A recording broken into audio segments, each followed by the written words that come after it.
নমস্কার, world news Bangla চ্যানেলে আপনাদের স্বাগত। এই বছর রেকর্ড বৃষ্টিতে ভিজছে রাজ্য। গতকাল মধ্যরাত থেকে শুরু হওয়া বজ্রবিদ্যুৎ সহ বৃষ্টি শুক্রবার পর্যন্ত চলবে বলে পূর্বাভাস।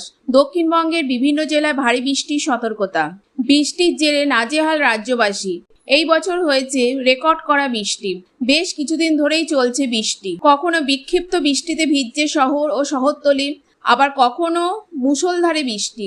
টানা বৃষ্টিতে নাজেহাল অবস্থা সকলে। শেষ 2 থেকে 3 দিন বৃষ্টিপাত কিছুটা কম হলেও গতকাল মধ্যরাত থেকে শুরু হয়েছে বজ্রবিদ্যুৎ সহ বৃষ্টি। জেনে নিন কেমন থাকবে আবহাওয়া। আলিপুর আবহাওয়া দপ্তর মঙ্গলবার জানিয়েছে, অমৃতসর, পাটালিয়া, মুজফ্ফরনগর, খেরি, বাল্মীকি নগরের ওপর দিয়ে মৌসুমী অক্ষরেখা পূর্ব অরুণাচল প্রদেশ পর্যন্ত বিস্তৃত হয়েছে। অন্যদিকে বাংলাদেশ এবং সংলগ্ন অঞ্চলের ওপর রয়েছে ঘূর্ণাবাত। এই দুইয়ের প্রভাবে প্রচুর পরিমাণে জলীয় বাষ্প সাগর থেকে ছুটে আসছে। তার জেরে হচ্ছে ঝড় বৃষ্টি। এর প্রভাবে চলবে বৃষ্টি। শুক্রবার পর্যন্ত চলবে এই দুর্যোগ। আজ বুধবার দক্ষিণের সব জেলায় হবে বৃষ্টি। ভারী বৃষ্টি হবে হাওড়া, উত্তর ও দক্ষিণ 24 পরগনা ও নদিয়ায়। এদিকে আজ মধ্যরাত থেকে শহরে চলছে বৃষ্টি। আজ শহরের সর্বোচ্চ তাপমাত্রা থাকবে 31 ডিগ্রি। গতকাল শহরে সর্বনিম্ন তাপমাত্রা ছিল 27 ডিগ্রি। আজ বুধবার উত্তরবঙ্গে দার্জিলিং, কালিম্পং, আলিপুরদুয়ার, জলপাইগুড়ি ও কোচবিহারে ভারী বৃষ্টি হতে পারে। বাকি জেলায় হবে বিক্ষিপ্ত বৃষ্টি। সঙ্গে মালদা, উত্তর ও দক্ষিণ দিনাজপুরে বজ্রবিদ্যুৎ সহ বৃষ্টি পূর্বাভাস আছে।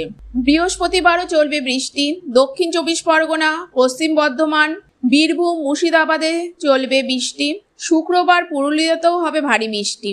এদিকে উত্তরবঙ্গে ভারী বৃষ্টির ফলে ক্রমশ বাড়ছে নদীর জলস্তর। তিস্তা, তোষা, জলঢাকা নদীর জলস্তর বেড়ে যাচ্ছে। নিচু এলাকায় প্লাবনের আশঙ্কা এড়ানো যাচ্ছে না। কলকাতা, উত্তর ও দক্ষিণ 24 পরগনা, হাওড়া, হুগলি, পূর্ব ও পশ্চিম বর্ধমান সহ দক্ষিণবঙ্গে ভারী বজ্রবৃষ্টির সতর্কতা জারি হয়েছে। কোথাও কোথাও ঘন্টায় 30 থেকে 40 কিমি বেগে ঝোড়ো হওয়ার সম্ভাবনা রয়েছে। ভারী বৃষ্টির কারণে নিম্নভূমি এলাকায় জল জমা হতে পারে। ট্রাফিক এড়িয়ে চলা উচিত। পাহাড়ি এলাকায় পাহাড়ি ধস ও কাঁচা বাড়ি ভেঙে যাওয়ার আশঙ্কা রয়েছে। আইএমডি বলছে, জলীয় বাষ্পের প্রবাহ ও মৌসুমী অক্ষরেখা যুক্ত হওয়ায় বৃষ্টি আরও বৃদ্ধি পাবে। সবাইকে সতর্ক থাকার পরামর্শ দিয়েছে। নিচু এলাকা থেকে অবস্থান পরিবর্তনের প্রস্তুতিতে থাকা উচিত। যে কোনো গুরুত্বপূর্ণ খবরের আপডেট পেতে চ্যানেলটিকে সাবস্ক্রাইব করে রাখুন। ভিডিওটি ভালো লাগলে লাইক এবং শেয়ার করতে ভুলবেন না। ধন্যবাদ।